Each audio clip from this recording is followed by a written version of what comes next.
దేవుడు శిలువ పైన పలికిన రెండవ మాటలు మనం ధ్యానించుకుందాం. అందుకు ఆయన వానితో, నేడు నీవు నాతో కూడా పరదేశంలో ఉండు అని నిశ్చయంగా నీతో చెప్పుచున్నాను. నేను ప్రార్థన చేసుకుందాం.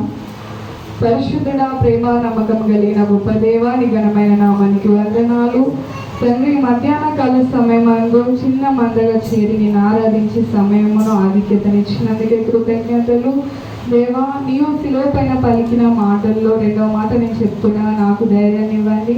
నా నోరు నీ బుగురగా వాడుకొని నీ శిలువ చాట మరుగుపరుచుకొని నీ మాటల్ని చెప్తుండగా వినగలిగే చెవులు గ్రహించే మనసు మా అందరికీ దయచేయండి. విని విడిచిపెట్టకుండా నెమరు వేస్తూ నీ రక్షణ అనుభవాన్ని మేము పొందే కృపను అనుగ్రహించండి ప్రభా. ఈ యొక్క మంది ఆవరణం చుట్టూ నీ కంచె వేసి ఆశీర్వదించమని మీ అతి పరిశుద్ధమైన నామాన్ని బట్టి ప్రార్థించి పెడుతున్నాను తండ్రి. శిలువ మరణం అనేది అత్యంత కిరాతనమైనది, ఘోరమైనది. యేసుక్రీస్తు ప్రభుల వారు శిలువ వేయబడక ముందు 6 రకాల తీర్పులు పొందుతాడు. ఆ తీర్పుల కొరకై యెరూషలేము వీధులలో తిప్పబడతాడు. అదే విధంగా 3 రకాల నేరాలు ఆయన మీద మోపుతారు. అవి నిజము కాదు, వాటికి రుజువులు లేవు. ఎలాంటి నేరాలు అంటే, మొదటిగా మతపరమైన నేరారోపణ. అంటే ఆయన మనుష్య కుమారుడని చెప్పుకుంటున్నాడు. ఆ మనుష్య కుమారుడని చెప్పుకోవడం యూదులకు దైవ దూషణ వంటిది. రెండోదిగా రాజకీయ పరమైనటువంటి నేరము. కైసరుకు పన్ను చెల్లించదు, చక్రవర్తికి పన్ను చెల్లించొద్దని ప్రకటిస్తున్నాడని లేనిపోని విషయాలు ఆయన మీద మోపి తీర్పు దగ్గరికి తీసుకొస్తారు. మూడోదిగా ప్రభుత్వానికి సంబంధించిన తీర్పు. ఈయన రాజని చెప్పుకొచ్చున్నాడని వారు ప్రభుత్వానికి సంబంధించిన తీర్పు 6 రకాల తీర్పులు, 3 రకాల నేరాలు, వాటికి రుజువులు లేకుండా ఆయన మీద మోపుతారు. నార్మల్గా జనరల్గా మనము ఆలోచన చెప్తే శిక్ష అనేది ఎవరికి విధిస్తారు? తప్పు చేసిన వారికి శిక్ష అనేది విధిస్తారు. అప్పటి గవర్నమెంట్, రోమన్స్ గవర్నమెంట్ శిల్వ శిక్ష అనేది బందిపోటు దొంగలకు, నేరస్తులకు, మర్డరస్ క్రిమినల్స్కి, బానిసలుగా ఉన్న వారికి శిక్షను విధించేవారు. మరి యేసుక్రీస్తు ప్రభుల వారు ఆ యొక్క 2 దొంగల మధ్య ఎందుకు సిలువ వేయబడ్డాడు అంటే, యెషయా గ్రంథము 53:12 ప్రకారం అతిక్రమం చేయు వారిలో ఒకరిగా ఎంచబడేను. అతిక్రమం చేసిన వారిలో 2 అతిక్రమం చేసినట్లుగా పై వచనాలలో మనం చూస్తే 2 దొంగల మధ్య దేవుడు వేలాడదీయబడినట్టు మనం చూస్తాం. దేవుడు భూమి మీద జన్మించిన దినం మొదలుకొని మరణించిన దినమే కానీ తను చనిపోయి ఆరోహణమై వెళ్ళిన దినము ప్రతిదీ కూడా ప్రవచనం నెరవేర్పుకై ఆయన భూమి మీద ప్రతిదీ చేస్తున్నాడు. తను జన్మించడం ప్రవచనమే, తను మరణించిన ప్రవచనమే, తిరిగి లేవడం ప్రవచనమే, రాబోవడం కూడా ప్రవచనమే. ఇది కూడా ప్రవచన నెరవేర్పుకై అతిక్రమం చేయవాళ్ళు ఒకనిగా ఎంచబడేను. లూకా సువార్త 23:39 చూస్తే, వేలాడ వేయబడిన ఆ నేరస్తులలో ఒకడు ఆయనను దూషించుచు, నీవు క్రీస్తువు కదా, నిన్ను నీవు రక్షించుకొనుము, మమ్మల్ని కూడా రక్షించమని చెప్పాను. అయితే రెండో వాడు వానిని గద్దించి, నీవు అదే శిక్ష విధిలో ఉన్నావు గనుక దేవునికి భయపడవా? మనకైతే ఇది న్యాయమే, మనము చేసిన వాటికి తగిన ఫలము పొందుచున్నాము కానీ ఈయనే తప్పిదము చేయలేదని చెప్పి. ఈ యొక్క వచనాలలో చూస్తే 2 దొంగలు మనకు కనిపిస్తున్నారు. ఒకరు దేవుని దూషిస్తున్నట్టు, ఇంకొక వారు దేవుని దూషిస్తున్న వారిని గద్దిస్తున్నట్టు మనకు కనిపిస్తున్నారు. అయితే ఈ 2 దొంగలలో ఒకరు మంచివారు, ఒకరు చెడ్డవారిగా కనిపిస్తున్నారు. కానీ ఒకరు మంచివారు, ఒకరు చెడ్డవారా? మార్కు సువార్త 15:32 చూద్దాం.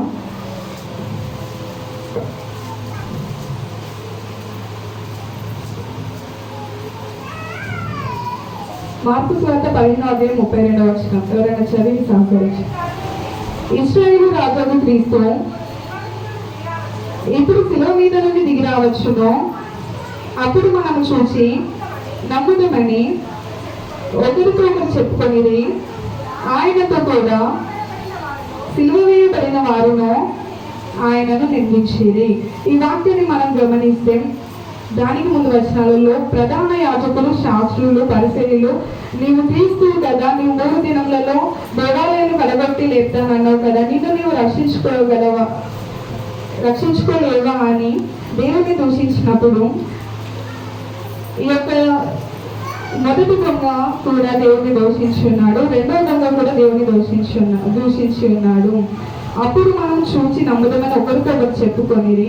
ఆయనతో కూడా సిలువ వేయబడిన వారును, దేవుని వాక్యం మనకి ఏం సెలవిస్తుంది? సిలువ వేయబడిన వాడును కాదు, సిలువ వేయబడిన వారును ఆయన నిందించిరని దేవుని వాక్యం సెలవిస్తుంది. మార్కు సువార్తలో ఇద్దరు దొంగలలో ఒక దొంగ ఇద్దరు కలిసి దేవుని దూషించినప్పుడు లూకాసు వార్తకు వచ్చే వారికి ఇద్దరు దొంగలలో రెండవ దొంగకి ఎందుకు మార్పు వచ్చింది? ఆయన ఎందుకు మొదటి వాణిని గద్దిస్తున్నాడంటే, మనం ఒక స్టోరీ విన్నాము. ఆస్ట్రేలియా కంట్రీకి చెందిన జేమ్స్ అరిసన్ అనే వ్యక్తి 2000 సంవత్సరంలో గిన్నిస్ వరల్డ్లో తన పేరుని నమోదు చేశారు. Man with the golden arm అనే పేరుతో తన పేరుని గిన్నిస్ వరల్డ్ రికార్డులో నమోదు చేశారు. ఎందుకంటే తన యొక్క 14వ సంవత్సరంలో తనకు ఒక ప్రమాదం జరిగినప్పుడు ఇతరులు బ్లడ్ డొనేట్ చేయడం ద్వారా తను రక్షింపబడతాడు. తను కూడా బ్లడ్ డొనేట్ చేయాలని తలపు కలిగి 18 సంవత్సరాల నుండి బ్లడ్ డొనేట్ చేయడం స్టార్ట్ చేస్తాడు. తను బ్లడ్ డొనేట్ చేయడం స్టార్ట్ చేసిన తర్వాత తన బ్లడ్ లో యాంటీడీ అనే రేర్ కండిషన్ కలిగిన ప్లాస్మా ఉన్నట్లు డాక్టర్స్ కనుగొంటారు. తన యొక్క బ్లడ్ ద్వారా 18 సంవత్సరాల నుండి 81 సంవత్సరం వరకు ఆయన అనేక చిన్నపిల్లలను, రోజుల వారి చిన్నపిల్లలకు సహాయం చేసి వారిని కాపాడుతాడు. ఆయన సుమారు 1173 సార్లు రక్తాన్ని డొనేట్ చేసేవాడు. 2 వారాలకు ఒకసారి బ్లడ్ అనేది ఆయన డొనేట్ చేసేవాడు. కానీ ఏ సమయం వరకు అంటే 81 సంవత్సరం వరకే. ఎందుకంటే ఆస్ట్రేలియా కంట్రీలో 81 సంవత్సరం దాటిన తర్వాత బ్లడ్ డొనేట్ చేయదని చట్టం ఉంది. ఎందుకంటే హెల్త్ ప్రాబ్లమ్స్ బట్టి డాక్టర్స్ కూడా 81 సంవత్సరం వచ్చినప్పుడు ఆ యొక్క ఆస్ట్రేలియా కంట్రీకి చెందిన జేమ్స్ అరిసన్ అనే వ్యక్తితో, నువ్వు ఇక ముందు బ్లడ్ డొనేట్ చేస్తే నీ ప్రాణానికి ప్రమాదం అని చెప్పినప్పుడు ఆయన బ్లడ్ డొనేట్ చేయడం స్టాప్ చేశాడు. ఈ యొక్క స్టోరీ మనం వింటే, ఈ యొక్క స్టోరీలో ఈ యొక్క వ్యక్తి తన యొక్క మరణానికి ముప్పని తెలిసే వరకే తన యొక్క రక్తాన్ని డొనేట్ చేస్తాడు. కానీ దేవుడు తన యొక్క చివరి రక్తపు బిందు వరకు కూడా తన ప్రాణాన్ని త్యాగము చేసి ఉన్నాడు. ఆ త్యాగంలో ప్రేమ కనిపిస్తుంది. ఆ యొక్క ప్రేమని రెండవ దొంగ అయిన డిస్మస్ అనే వ్యక్తి, బైబుల్లో వీరి పేరు లేవు కానీ ఒకరి పేరు గెస్టస్, ఇంకొకరి పేరు డిస్మస్ గా ద గాస్పెల్ ఆఫ్ నికోడమస్ అనే వ్యక్తి రాసినటువంటి సువార్తలో వీరిద్దరి పేర్లు రాయబడి ఉన్నవి.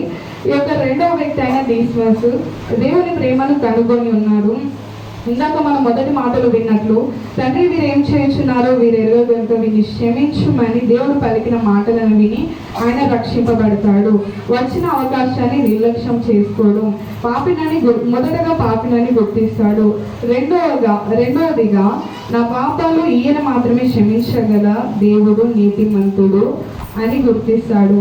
ఆయన పాపం విషయమై పశ్చాత్తాపపడతాడు. ఇద్దరు దొంగల మధ్య మనకు ఏం కనిపిస్తుందంటే, ఎవరైతే దేవుని అంగీకరిస్తారో వారు రక్షింపబడతారు, ఎవరైతే దేవుని తృణీకరిస్తారో వారు నశించిపోతారు. మొదటి దొంగ అయిన డిస్మస్ దేవుని అంగీకరించి వచ్చిన అవకాశాన్ని సద్వినియోగం చేసుకుంటాడు. రెండవ దొంగ అయిన గెస్టస్ దేవుడిని తృణీకరించి నరకంలో కాలుతుంటాడు. మనము కూడా నేటి దినంలో నెగిటివ్ ఏంటిది పాజిటివ్ ఏంటి తెలుసుకోకుండా నెగిటివ్ని ఆకర్షించి మొదటి దొంగ వల్లే తప్పుకోకుండా, ఆ విధంగా తప్పుకోకుండా దేవుడిచ్చిన జ్ఞానాన్ని బట్టి మనము తెలుసుకోవాలి పాజిటివ్ ఏంటిదని. 2 కొరింథీ 6:2 సెలవిస్తున్నట్లు, నేడే రక్షణ దినం, ఇదే అనుకూల సమయం అని యెషయా 55:6 సెలవిస్తున్నట్లు, దేవుడు దొరుకు కాలమును వెతుకుని సమీపంగా ఉండగా వేడుకొనుడని దేవుని వాక్యం సెలవిస్తున్నట్లు, దొంగలలో మొదటి దొంగ అయిన డిస్మస్ నేడే రక్షణ దినము, ఇదే అనుకూల సమయం అని తను రక్షణ సమయాన్ని, అవకాశాన్ని వ్యర్థపరచుకోలేదు. దేవుడు దొరుకు కాలంలో ఆయన వెతికి ఉన్నాడు. సమీపంగా ఉండగా ఆయన వేడుకొని ఉన్నాడు. రక్షణ సమీపంగా ఉన్నది. మనం కూడా రక్షణ పొందాలి. రక్షణ పొందకుండా దేవుని రాజ్యంలో చేరలేము. మనం సహజంగా లోకంలో ఒక మాట వింటాం, పుట్టినవాడు గిట్టక తప్పదు, గిట్టినవాడు పుట్టక తప్పదు. పుట్టినవాడిని గిట్టినప్పుడు చూసినా, గిట్టినవాడిని పుట్టినప్పుడు చూసినామా? ఉండదు. మనం ఒకటే జన్మ మనకు. అందుకే దేవుడు ఇచ్చిన అవకాశాన్ని వృధా పరచుకోకుండా మనం కూడా రక్షణ పొందడానికి ఇదే సమయం. Salvation is very important to Christian to get he's Kingdom. Salvation అనేది, మోక్షము, రాజ్యం అనేది దేవుని రాజ్యాన్ని పొందడానికి చాలా ప్రాముఖ్యమైనది. ముఖ్యంగా క్రైస్తవులమైన మనకు దేవుని రాజ్యాన్ని పొందడానికి రక్షణ అనేది మనకు కూడా ముఖ్యమైనది. అపోస్తల కార్యములు 4వ అధ్యాయం 12వ వచనం. మరి ఎవరి వలనను రక్షణ కలుగదు, ఈ నామముననే మనం రక్షణ పొందవలేము కానీ ఆకాశం క్రింద మనుషులలో ఇవ్వబడిన మరి ఏ నామమున రక్షణ పొందలేము అనేను.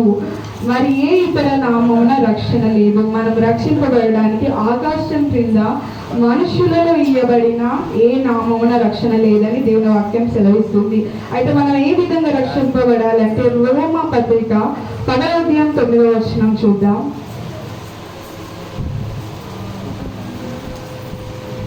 రోమా పత్రిక 10వ అధ్యాయం 9వ వచనం. అదేమనగా యేసు ప్రభు అని నీ నోటితో ఒప్పుకొని దేవుడు మృతులలో నుండి ఆయనను లేపెనని నీ హృదయమందు విశ్వసించిన ఎడల నీవు రక్షింపబడదువు. మనం ఏ విధంగా రక్షింపబడతామంటే మొదటగా యేసు ప్రభువు అని మన నోటితో ఒప్పుకోవాలి. రెండవదిగా ఆయన మృతులలో నుండి దేవుడు ఆయనను లేపనని మన హృదయం నందు విశ్వసించాలి. మనము విశ్వాస మూలంగానే రక్షింపబడతాము. రక్షణ అనేది కేవలం యేసుక్రీస్తు నందు విశ్వాసం ఉంచుట ద్వారా లభించే దేవుని కృప. యోహాను సువార్త 14:6 దేవుని వాక్యం ఏం సెలవుస్తుందంటే, నేనే మార్గమును సత్యమును జీవమును, నా ద్వారా తప్ప తండ్రి వద్దకు ఎవరునూ రారు అని దేవుని వాక్యం సెలవిస్తుంది. మనం కుమారుని ద్వారానే తప్ప తండ్రి వద్దకు వెళ్ళలేము. అందునిమిత్తమే మొదటగా యేసు ప్రభు అని మన నోటితో ఒప్పుకోవాలి. యేసుక్రీస్తు ప్రభుల వారు ప్రభు అని మన నోటితో ఒప్పుకోవాలి. రెండవదిగా దేవుడు మృతులలో నుండి ఆయనను లేపెనని మన హృదయం నందు విశ్వసించాలి. రోమా 10:13లోను అపోస్తల కార్యం 2:21లో వాక్యం ఒకటే సెలవిస్తుంది. ఏంటంటే, ప్రార్థన వలననే కానీ మరి దేని వలన చదువుకుందాం ఒకసారి. రోమా 10:13 ఎందుకనగా ప్రభువు నామమును బట్టి ప్రార్థన చేయవాడెవరో వాడు రక్షింపబడును. మనము ప్రార్థించినప్పుడు రక్షింపబడతాము. రక్షణ అంటే మొదటగా పాప క్షమాపణ, రెండవది నిత్య జీవము, మూడవది యేసుక్రీస్తు ద్వారా దేవునితో సమాధాన పడడము. మొదటిది పాప క్షమాపణ, రెండవది నిత్య జీవము, మూడవది యేసుక్రీస్తు ప్రభుల వారి ద్వారా దేవునితో మనము సమాధాన పడము. లూకా సువార్తలో మనము ఇందాక వాక్యం చదివినట్లు యుస్టస్ అనే దొంగ దేవుడిని దూషిస్తుంటే డిస్మస్ అనే దొంగ దూషిస్తున్న వారిని గద్దించి దేవునికి భయపడి, ఇది మనకు న్యాయమే, మనం చేసిన వాటికి తగిన ఫలము పొందుచున్నాము కానీ ఈయన ఏ తప్పిదము చేయలేదని చెప్పి ఆయనను చూచి, యేసు నీ రాజ్యంలోనికి వచ్చినప్పుడు నన్ను జ్ఞాపకం చేసుకొనమనెను. అందుకు ఆయన వానితో, నేడు నీవు నాతో కూడా పరదేశంలో ఉందవని నిశ్చయంగా నీతో చెప్పుచున్నాను నేను. అయితే రెండవ దొంగ దేవుడు నీతిమంతుడని తెలుసుకొని దేవుని నామాన్ని హెచ్చించి తను దేవునికి భయపడి దేవుని ప్రార్థిస్తుంటున్నాడు. యేసు ప్రభువా, నీ రాజ్యంతో వచ్చినప్పుడు నన్ను జ్ఞాపకం చేసుకోమని, నేనే రక్షణ దినం, ఇదే అనుకూల సమయం అని చివరి క్షణాలలో దేవుని ప్రార్థించినప్పుడు దేవుడు ఏమంటున్నాడంటే, నేడు నీవు నాతో కూడా పరదేశంలో ఉందవని నిశ్చయంగా నీతో చెప్పుచున్నానని దేవుడు కూడా నేడు ఇప్పుడే నీవు నాతో కూడా పరదేశంలో ఉండు అని డిస్మస్ అనే దొంగతో చెప్పినట్లుగా మనం చూస్తున్నాం. నేడు నీవు నాతో కూడా పరదేశంలో ఉండు అన్న మాటకు అర్థం ఏంటిదంటే, ఇప్పుడు నేను చనిపోయిన తర్వాత పరదేశంకి వెళ్తాను, నిన్ను కూడా నాతో పాటు తీసుకువెళ్తానని దొంగితో పలికినట్టు అర్థాన్ని చూస్తున్నాం. మరి పరదేశం అంటే ఏంటిది? యేసుక్రీస్తు ప్రభువు చనిపోయిన తర్వాత ఎక్కడికి వెళ్ళాడు? యేసుక్రీస్తు ప్రభు వారు చనిపోయి లేవక ముందు పరదేశం వెళ్ళి ఏమి చేశాడు? పరదేశం ఎక్కడ ఉంది? పరదేశం వెళ్ళి ఏం చేశాడు? పరదేశంలో ఎవరు ఉంటారు? ఒకసారి మనం ఆలోచన చేయాలి. యెషయా గ్రంథము 28వ అధ్యాయం 13వ వచనం. యెషయా గ్రంథము 28వ అధ్యాయం 13వ వచనం. నత్తివారు పెదవుల చేతును అన్య భాషతోనూ ఈ జనులతో మాట్లాడుచున్నాడు. అయినను వారు విననొల్లరైరి. కావున వారు వెళ్ళి వెనుకకు మొగ్గి వినుకబడి చిక్కుబడి పట్టబడినట్లు ఆజ్ఞ వెంబడి ఆజ్ఞ, ఆజ్ఞ వెంబడి ఆజ్ఞ, సూత్రము వెంబడి సూత్రము, సూత్రం వెంబడి సూత్రము, కొంత ఇచ్చట కొంత అచ్చట యెహోవా వాక్యము మీకు వచ్చును. అయితే మనం ఈ మాటల్ని దేవుడు ఎందుకు పరదేశకు వెళ్ళాడో మనం తెలుసుకుంటే దేవుని యొక్క సువార్త మనకు తెలుస్తుంది. దేవుడు ఎందుకు పరదేశకు వెళ్ళాడో మనం తెలుసుకోవాలంటే దేవుని వాక్యాన్ని జాగ్రత్తగా మనం గమనించాలి. దేవుని వాక్యంలో ఏం సెలవిస్తుందంటే కొంత సత్యం ఇచ్చట కొంత సత్యము అచ్చట దొరుకునని దేవుని వాక్యం సెలవిస్తుంది. దేవుని వాక్యంలో మనం సత్యాన్ని తెలుసుకోవాలంటే ఆ యొక్క సత్యాన్ని దేవుడు ఒకే చోట చేర్చాడు. మనం దేవుని వాక్యాన్ని ధ్యానించినప్పుడు క్వశ్చన్ ఒక దగ్గర ఉంటే దానికి ఆన్సర్ వేరొక లేఖన భాగంలో ఉండొచ్చు. కొత్త నిబంధనలో ఏదో ఒక చోట ఖచ్చితంగా ఉండొచ్చు. మొదటిగా పరదేశం అంటే ఏంటంటే నీతిమంతుల ఆత్మలు మరణాంతర నివసించే స్థలము లేదా విశ్రమించే స్థలము. ఇది విశ్రాంతి స్థలము, శిక్షా స్థలము కాదు. నీతిమంతులైన ఆత్మలు మరణాంతరము నివసించే విశ్రాంతి స్థలము. మరి పరదేశు పరలోకము ఒకటేనా? పరదేశు పరలోకము ఒకటి కాదు, కానీ పరదేశు కూడా పరలోక మహిమతో నిండుకొని ఉన్నది. అందుకే దేవుడు రెండవ దొంగతో ఏం చెప్తున్నాడంటే నీవు నాతో కూడా పరదేశంలో ఉండు అని చెప్పిండు, కానీ పరలోకంలో ఉంటావని చెప్పలేదు. దీనినే అబ్రహామ్స్ భుజం, అబ్రహాము రొమ్ము అని కూడా అంటాము. మనము ధనవంతుడు దరిద్రుడైన లాజర్ని జ్ఞాపకం చేసుకుంటే దరిద్రుడైన లాజరు చనిపోయి దేవదూతల ద్వారా అబ్రహాము రొమ్మున ఆనుకోబడేనని దేవుని వాక్యం సెలవిస్తుంది. యేసుక్రీస్తు ప్రభుల వారు చనిపోయిన తర్వాత ఎక్కడికి వెళ్ళాడు అని మనం చూస్తే 1 పేతురు 3:19-20.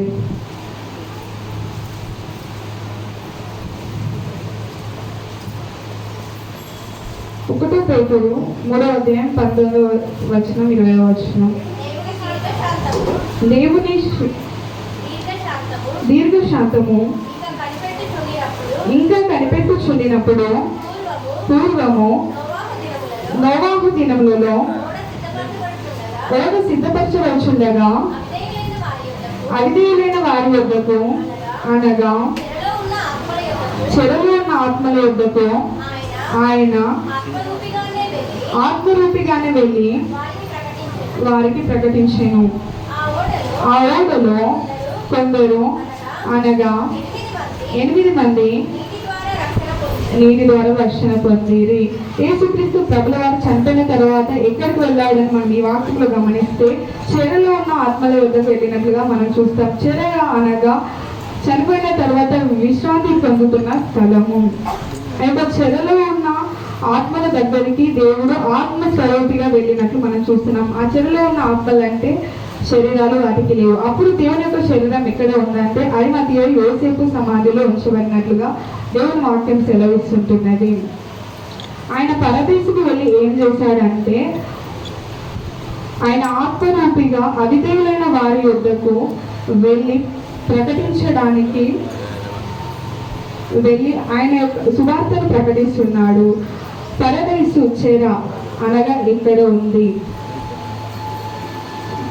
మొదటిగా పరదేశు అంటే ఏంటి, రెండోదిగా యేసుక్రీస్తు ప్రభు చనిపోయిన తర్వాత ఎక్కడికి వెళ్ళాడు, మూడోదిగా పరదేశు వెళ్ళి ఏం చేశాడు, నాలుగోదిగా పరదేశు ఎక్కడ ఉంది. ఎఫెసీయులకు రాసిన పత్రిక 4:9. ఎఫెసీయులకు రాసిన పత్రిక 4:9. ఆరోహణం ఆయననగా ఆయన భూమి యొక్క క్రింది భాగంలోకి దిగినని అర్థమిచ్చుచున్నది. పుట్టినట్లు చూస్తే మొదట ఆయన ఆరోహణం ఆయననగా భూమి యొక్క క్రింది భాగంలోకి మొదట అంటే పరదేశ అనేది భూమి యొక్క క్రింది భాగంలో ఉన్నట్లు మనం చూస్తుంటున్నాము. దేవుడు ఆ యొక్క భూమి యొక్క క్రింది భాగంలో ఉన్న పరదేశుకు వెళ్ళి సిలువ మీద చేసిన త్యాగాన్ని చెప్పడం మొదలుపెట్టి ఉన్నాడు.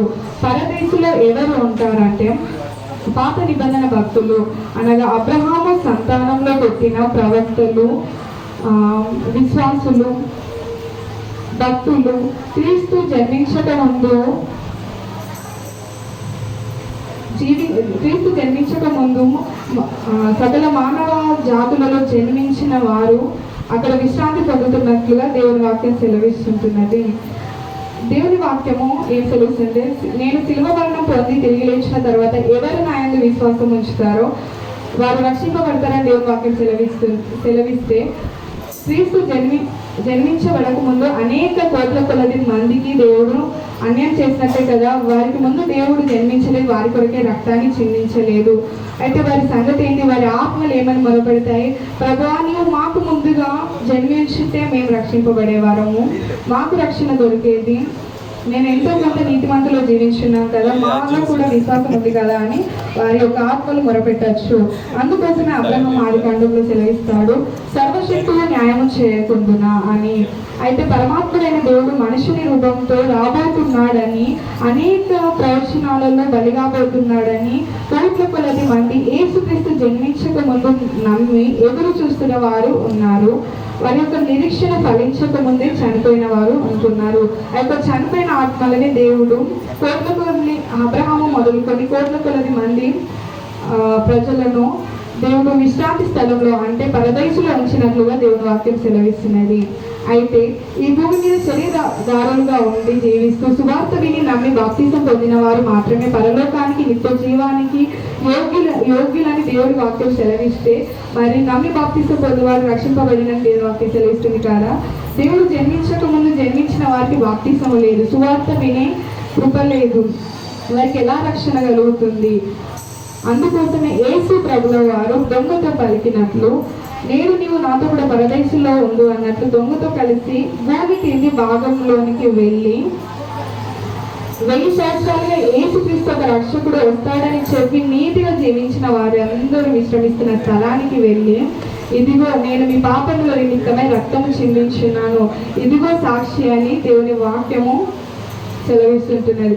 ఇదిగో సాక్షి అని ఆ దొంగను చూపెట్టినప్పుడు ఆ దొంగ కూడా ఏమంటాడంటే, యేసుక్రీస్తు ప్రభుల వారు ఏ పాపము లేనివాడై మీ కొరకు రక్తాన్ని చిందించున్నాడు, మీరు ఎదురు చూస్తున్న యేసు ఇతడే అని సువార్త చెప్పినప్పుడు ఆ చెరలో ఉన్న అంటే పరదైసులో ఉన్న ఆత్మలు ఆ సువార్తను విని ఎప్పుడైతే అంగీకరిస్తాడో దేవుడు వెంటనే ఆ చెరగా పట్టుకొని పరలోకానికి వెళ్ళిపోయి వారిని స్వతంత్రులుగా ఆయన చేస్తాడు. హల్లెలూయా. దేవుడు మృతులలో నీతిమంతులైన ఆత్మలు మరణించిన తర్వాత కూడా వారు రక్షణ పొందడానికి భాగ్యాన్ని ఇచ్చున్నాడు. మనం కూడా నేటి దినములలో రక్షణ పొందాలి. మనం రక్షణ పొందకుండా దేవుని రాజ్యాన్ని సమీపించలేము. యేసుక్రీస్తు ప్రభుల వారు ఏ విధంగా అయితే విశ్రాంతి పొందుతున్న ఆత్మలను పరలోకానికి తీసుకువెళ్ళి ఉన్నాడు, చెరగా ఏ విధంగా అయితే తీసుకువెళ్ళి ఉన్నాడు, మనం అందరం కూడా దేవుని రాజ్యంలో అదే విధంగా ఇక్కడ ఏ విధంగా కూడి ఉన్నామో అక్కడ కూడా కూడి ఉండాలని ప్రభు ఆశపడుచుంటున్నాడు. రెండో మాట ద్వారా మనం ఏం నేర్చుకోవాలంటే, దొంగకు వచ్చిన మార్పు మనలో రావాలి. మొదటిగా దొంగ దేవునికి భయపడుతున్నాడు, మనం కూడా భయపడే వారంగా ఉండాలి. రెండోదిగా తన తప్పు తను తెలుసుకొని పశ్చాత్తాపడుతున్నాడు. మూడోదిగా దొంగ యేసును రక్షకుడిగా భావించాడు, అంగీకరించాడు. మన రక్షకుడు కూడా యేసే. ఇందాక చదివిన వాక్యం ప్రకారము ఆకాశం క్రింద మనుషులను కలగజేసిన ఏ నామము ద్వారా మనకు రక్షణ లేదు. మనం ఒకసారి గ్రహించుకోవాలి, రక్షణ యేసుక్రీస్తు ద్వారానే అని. యేసుకు ఒక రాజ్యం ఉందని. నాలుగోదిగా మొదటి దొంగ అయిన డిస్మస్ నమ్మి ఉన్నాడు. మనము కూడా నమ్మాలి, దేవునికి ఒక రాజ్యం ఉంది, దేవుడు రెండవ రాకల్లో తిరిగి రానే ఉన్నాడని దేవుని మాటల్ని మనం వినాలి. పాపికి రక్షణ అనేది యేసు రక్తం ద్వారానే. మన కొరకు యేసు రక్తాన్ని చిందించున్నాడు, మనకు రక్షణ కలుగజేయాలని ఆయన మనకు సమీపంలో ఉన్నాడు. మనం కూడా రక్షణ పొందే వారంగా ఉండాలి. ఈ మాటలు మన ఆత్మని నిమిత్తమే దేవుడు దీవించుగాక. ఆమె ప్రార్థన చేసుకుందాం. స్తోత్రం యేసయ్యా, పరిశుద్ధుడా, గొప్ప దేవా, నీ ఘనమైన నామానికి వందనాలు ప్రభా. ఇప్పటి వరకు విన్న మాటల్ని బట్టి మీకు స్తోత్రంలో తండ్రి. మేమందరము కూడి అయ్యా నేను ఆరాధించే భాగ్యం మాకు ఇచ్చినందుకు వందనాలు. మీరు మరలా రెండవ రాకల్లో రానే ఉన్నప్పుడు మమ్మల్ని కూడా జ్ఞాపకం చేసుకోండి. ఎత్తబడి గుంపులో మమ్మల్ని ఉంచండి. మేము ఇన్ని రోజులు రక్షణ పొందలేక ఉన్నామేమో దేవా, మమ్మల్ని క్షమించి ఈ రోజున నేడే రక్షణ దినం, ఇదే అనుకూల సమయం అన్న మాట విధంగా నేడు మాకు రక్షణ దయచేయండి. మమ్మల్ని దీవించిన రాజ్యంతో వచ్చినప్పుడు జ్ఞాపకం చేసుకోమని యేసు పరిశుద్ధ నామమును బట్టి ప్రార్థించి వేడుకుంటున్నాను తండ్రి. ఆమేన్.